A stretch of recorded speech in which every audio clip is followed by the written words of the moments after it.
Xin chào các em, chào mừng các em đến với Loigiaihay.com. Hôm nay, cô và các em hãy cùng nhau hoàn thành các bài tập trong Skills, Speaking, Let's Visit Huế, trang 35, 36, Unit 8, sách giáo khoa tiếng Anh lớp 11 chương trình mới. Bài 1. Read the information about some attractions in Huế. Walking past, choose one place in Huế you would like to visit. Tell your partner about it. Đọc thông tin về một vài địa điểm thu hút ở Huế. Làm việc theo cặp, lựa chọn một nơi ở Huế bạn muốn ghé thăm và nói với người bạn của mình về điều này.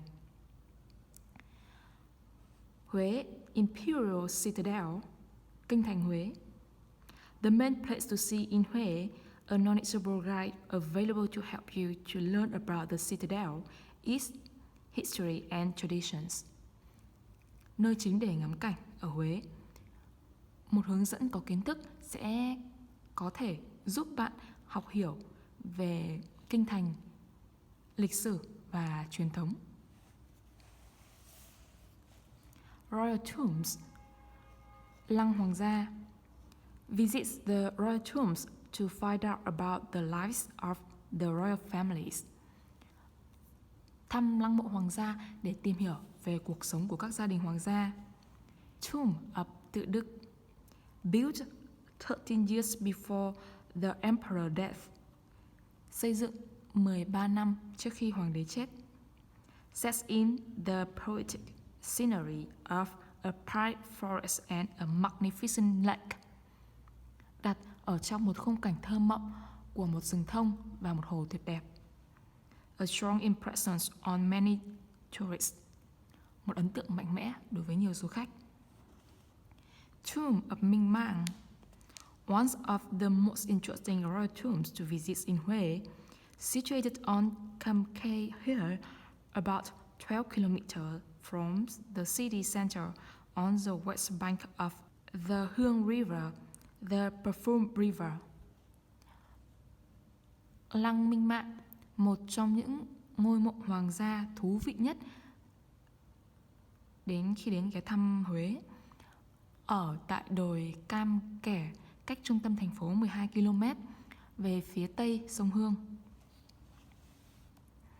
Tomb of Khải Định, lăng vua Khải Định, a mix of Eastern and Western architecture, beautiful mosaic patterns inside, amazing decorations in the walls.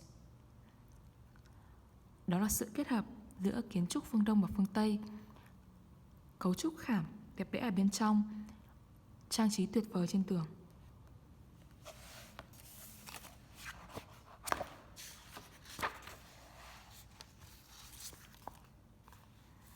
Thiên Mụ Pagoda, chùa Thiên Mụ. A pretty and well-preserved pagoda, probably Hué's most recognizable landmark, a bell tower and a seven-tiered monument in front of the pagoda. Chùa Thiên Mụ là một ngôi chùa đẹp được bảo tồn tốt, là dấu mốc, có lẽ là dấu mốc dễ nhận biết nhất ở Huế. Tháp chuông và đài 7 tầng ở phía trước chùa.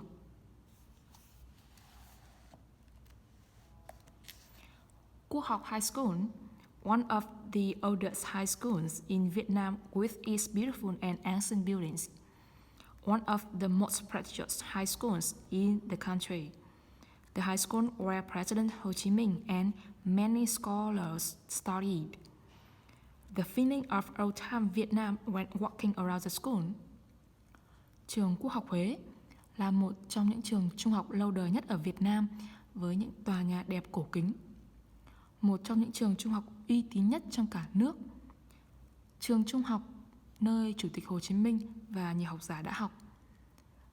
Cảm giác Việt Nam xưa khi dạo quanh trường. Examples. I'd like to visit Quốc học High School.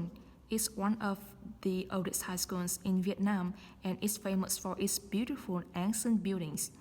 It is also a very prestigious high school, and President Ho Chi Minh and many scholars studied there. Walking around the school can give you the feeling of old time Vietnam.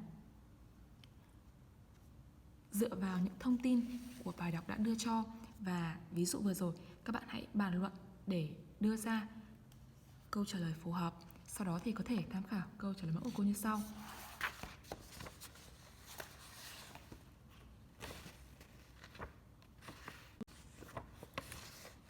I would like to visit student tomb because I am quite fascinated by the nice description of it. The tomb is set in a poetic scenery of a pine forest and a magnificent lake. I know that the king was also a poet. He wanted to create a romantic landscape around him so that he could enjoy sightseeing and making poems.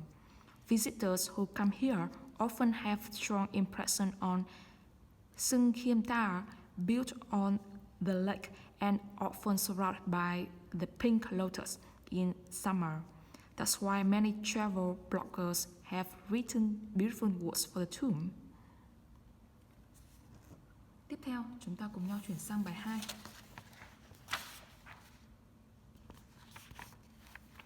Two, working groups. Imagine that you have one day to explore Huế. Which attractions would you visit? Discuss and decide on 2 places you all want to see. Use the places below. Các bạn hãy làm việc theo nhóm, hình dung một ngày để khám phá Huế. Vậy thì có những địa danh nào mà các bạn muốn tham quan? Bàn luận và lựa chọn 2 địa điểm mà tất cả các bạn đều muốn thăm, sử dụng những cái cụm từ dưới đây. Useful language for making suggestions. Những cái ngôn từ hay dành cho đề xuất. Các bạn có thể sử dụng I suggest cộng với verb in hoặc I like to suggest cộng với lại verb in. Why don't we cộng với lại verb infinitive without to, tức là cộng với động từ nguyên thể không có to. What about cộng với lại verb in. How about cộng với lại verb in. Would be useful as is, because is, since is sẽ là hữu ích. As, because hay là since cùng có nghĩa là bởi vì. Sau đó thì các bạn sẽ trình bày lý do ở đây. What do you think about cộng với lại verb in. Wouldn't it be better to cộng với lại verb infinitive, tức là cộng với động từ nguyên thể. Ví dụ Student A. Well, there are a lot of things to see in Huế, but we'll only have a day there. Which attractions do you think we should visit? Student B. Why don't we visit the royal tombs? It would be useful because we can get some more information for our history assignment. Student C. Well, I'm not really interested in the royal tombs, and I've already finished my history assignment. Why don't we see the imperial citadel first? Then we'll have more time for the second attraction. Student A. That's a good idea. Then we'll still have a couple of hours left. What do you think about visiting Quốc học High School? Student B. Sounds interesting.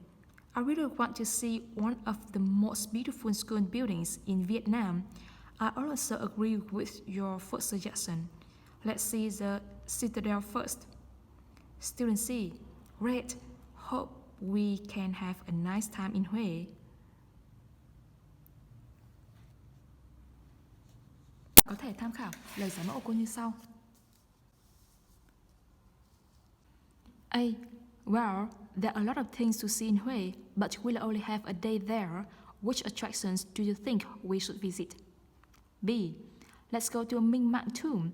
This majestic tomb is situated in a sublime forest on the west bank of the Hương River, about 12 kilometers from the city center. It is renowned for its architecture. We can go there by boat. By the way, we can see the best views along the Hương River. C. It sounds great. I'm thinking about one more attraction. Why don't we visit Thiên Mục Pagoda?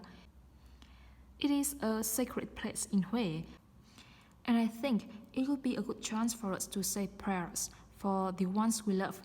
The pagoda is on the same route. On the way going back to the city, we can visit the pagoda. A. It couldn't be better. I hope we can have a nice time in Hue. Chúng ta chuyển sang bài 3. 3. Working groups. Choose a cultural or natural site you think your class would like to explore. What can you see and do there? Present your group's ideas to the class. Làm việc theo nhóm, chọn một địa điểm văn hóa và tự nhiên bạn nghĩ rằng cả lớp sẽ thích để khám phá. Bạn sẽ nhìn và làm gì ở đó. Hãy trình bày ý tưởng của nhóm với cả lớp. Các bạn hãy làm việc và đưa ra ý tưởng của riêng nhóm mình, sau đó thì trình bày trước lớp. Có thể tham khảo câu trả lời mẫu cô như sau.